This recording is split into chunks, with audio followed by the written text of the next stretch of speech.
All right, just wrapping up our errand here at the post office in Roseville, and now we're going to head back towards the Highland Park area of St. Paul. So I've got my navigation already set. I'm going to tap a start button here, and of course enter in my pin to drive pin. And this time we're actually backing up here, and again, they start from park. Didn't hesitate at all pulling out, initiating that. It's a little cautious here. It stopped about once or twice there before it backed up adequately. I will say with version 13, that was something that was really annoying, where the car, when it was backing up, wouldn't back up enough, and then it would have to make a really tight turn to not hit what was in front of us. So with the Model S, it seems to back up enough, but it still sometimes seems that it doesn't have quite the spatial awareness that like the Model Y or 3 would have. But I'd have to test those vehicles to be sure of that, but just my suspicion. Good job yielding for that green Mini Cooper up there. We didn't know if he was going to cut in front of us there, so good to assume that he was.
All right, great behavior on those curves there, good speed control.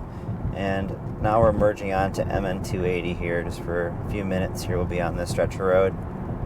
Good job with the merge though, good speed selection, no issues.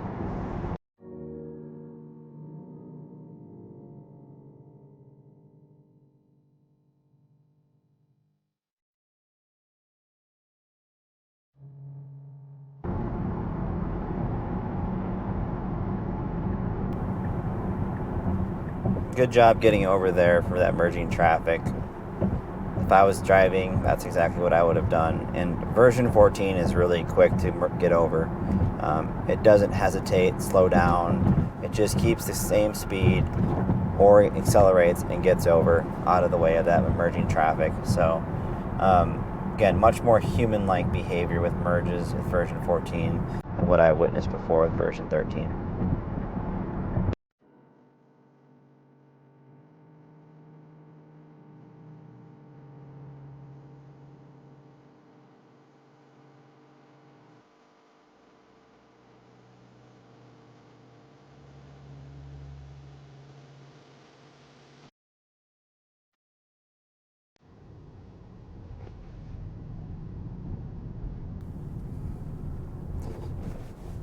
All right, so we are on Eustis Street right now, if I pronounce that right.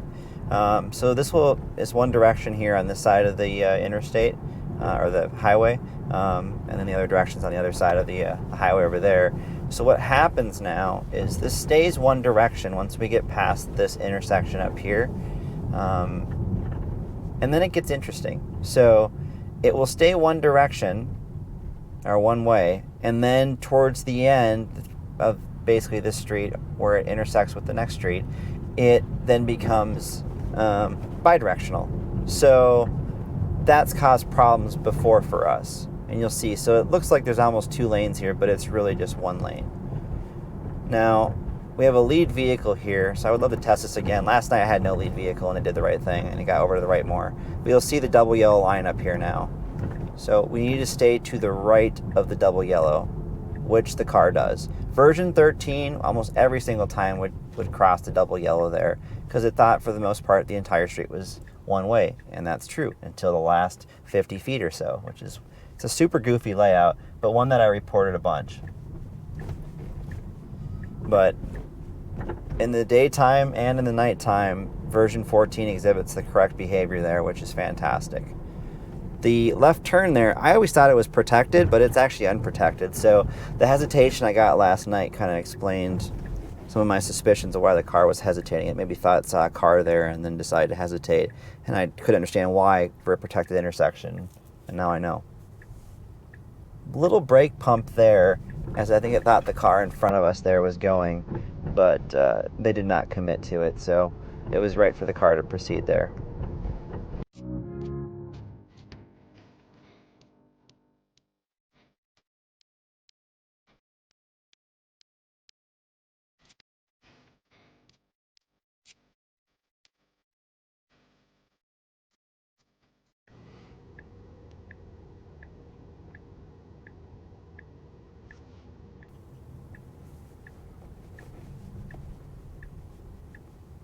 Okay, looks like we're clear on the right here and clear on the left.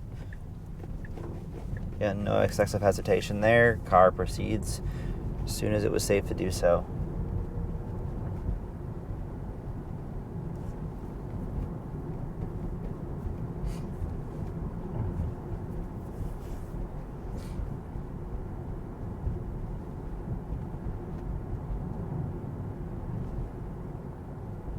Okay, and then speed choice rise. This is a 25 mile per hour zone, and we are doing about 29 or 30 miles an hour, give or take a mile per hour. So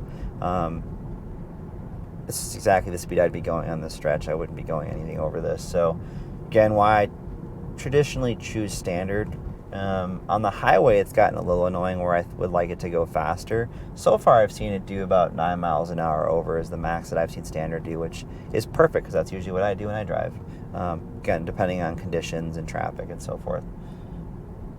But glad they spent some more time tuning that speed profile. I know that was something they focused on with version 14. Obviously, they've introduced, they've improved the hurry speed profile and introduced Mad Max, as well as the sloth mode, which just does the speed limit, which is great. I think they kind of covered pretty much every type of personality out there. I don't think I could ever see myself using Mad Max unless I was in a hurry. Traditionally, that's when I'm driving. I will usually drive my car. It's part of the fun of owning this car.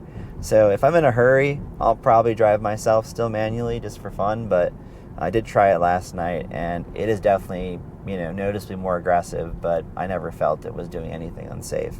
So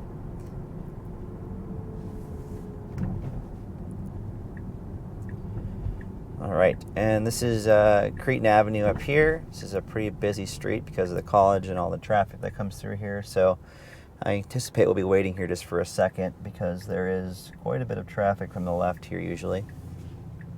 So car did a great job moving forward. We do have some occlusions to our left. We have multiple trees, tree trunks, and light posts and things like that. But the car is doing a great job of keeping an eye on what's coming. So we're going to get a window here after this car, and a great job there. Did not waste any time at all.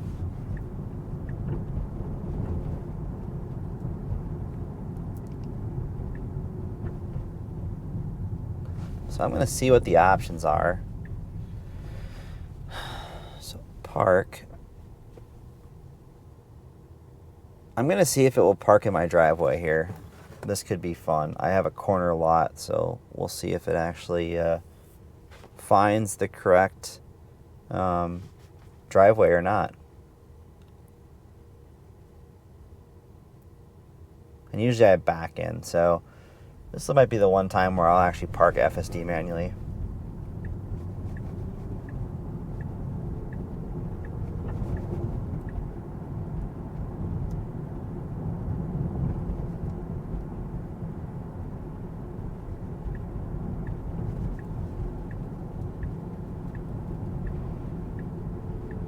All right, we got a couple cars here that we have to wait for before we make this left turn onto Lincoln.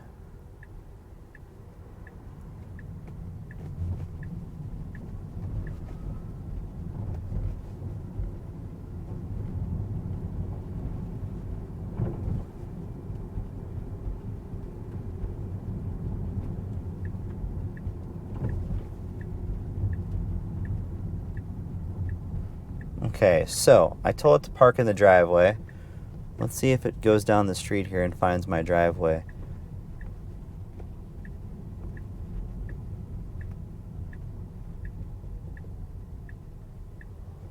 Wow, it actually found my driveway. This is pretty cool. I did not expect this at all. And it did a great job parking too. Not too bad.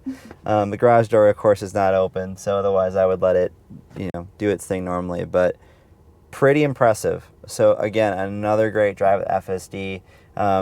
In the future, I'll probably just pick curbside when I navigate home, and then just take over to back it in my garage. But I don't think the day is far off where that will even be something we can select as well. So, overall, ran a bunch of errands over the last hour or so. The car did a great job, and I'm super impressed with version 14 so far. So coming up next, I'll have another video of my drive to and from the gym, and we will do some rush hour testing as well. Getting on the freeway, on-ramps have been a problem for FSD version 13.